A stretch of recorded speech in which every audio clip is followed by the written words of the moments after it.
Hello students, I am going to continue the chapter 3 question. So we start the lesson.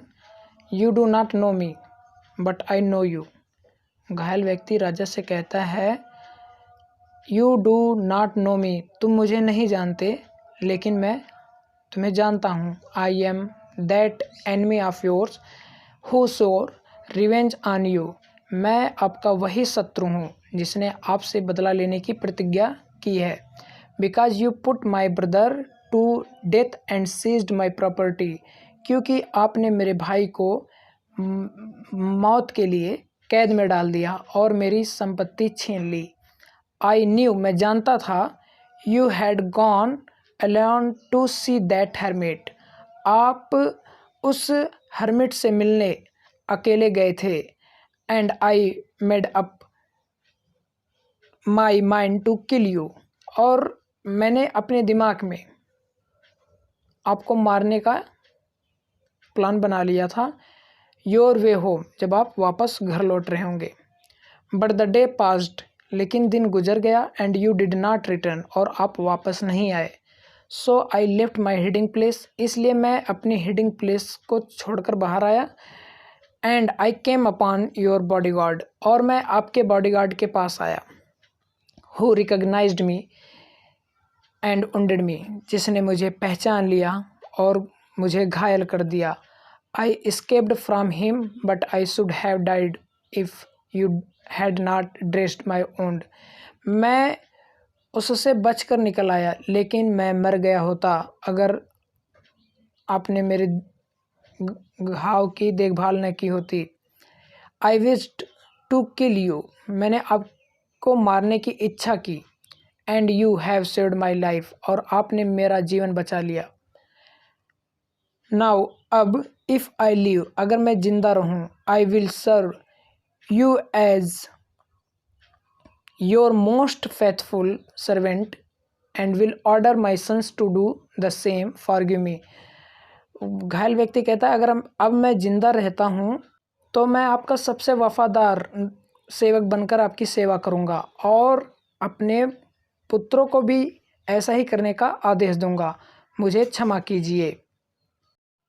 The king was very happy to have made peace with his enemy so easily. राजा अपने शत्रु से इतनी सरलता से शांति स्थापित कर लेने से बहुत खुश था. And to have own him over as a friend, और उसे एक मित्र के रूप में जीत गया था. He not only forgive him but said he would send his servants and his own doctor to look after him.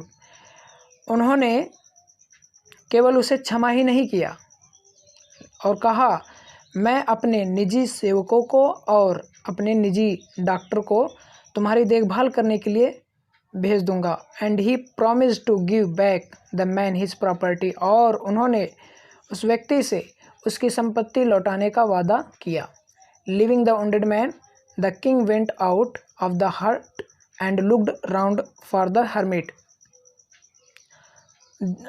Leaving the wounded man, वो घायल व्यक्ति को छोड़कर झोपड़ी से बाहर निकले और साधु को इधर उधर खोजने लगे.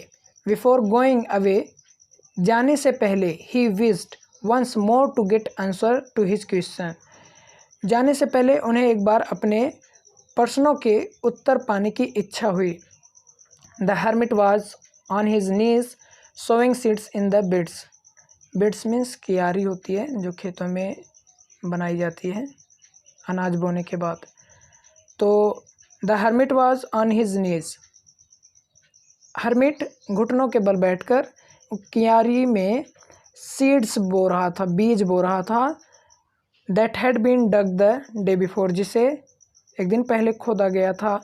The king went up to the hermit and said, राजा हर्मिट के पास गया और कहा for the last time I beg you to answer my question wise man.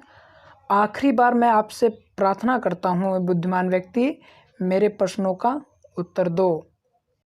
You have already been answered said the hermit, still bending down to the ground and looking up at the king as he stood before him. साधु ने कहा आपको पहले ही उत्तर मिल चुका है. अभी भी वह ज़मीन में झुके हुए थे और राजा को देख रहे थे जो उनके सामने खड़ा था। How have I been answered, what do you mean? राजा कहते हैं मुझे आंसर मिल गया, कैसे, आपका क्या मतलब है? Do you not see, replied the hermit, क्या आप नहीं देखते हैं? हर्मिट ने उत्तर दिया, if you had not pitied my weakness yesterday and had not dug these beds for me,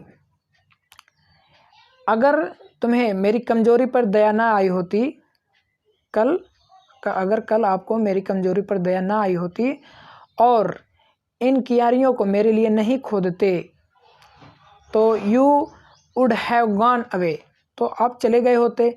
then that man would have attacked you and you would have wished you had stayed with me,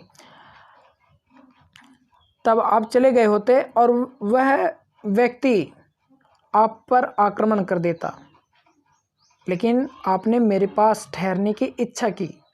so the most important time was when you were digging the beds, इसलिए सबसे अधिक महत्वपूर्ण समय था जब आप कियारियाँ खोद रहे थे। And I was the most important man, और मैं सबसे अधिक महत्वपूर्ण व्यक्ति था। And to do me good was your most important man, और उस समय पर मैं आपके लिए सबसे अधिक महत्वपूर्ण व्यक्ति था।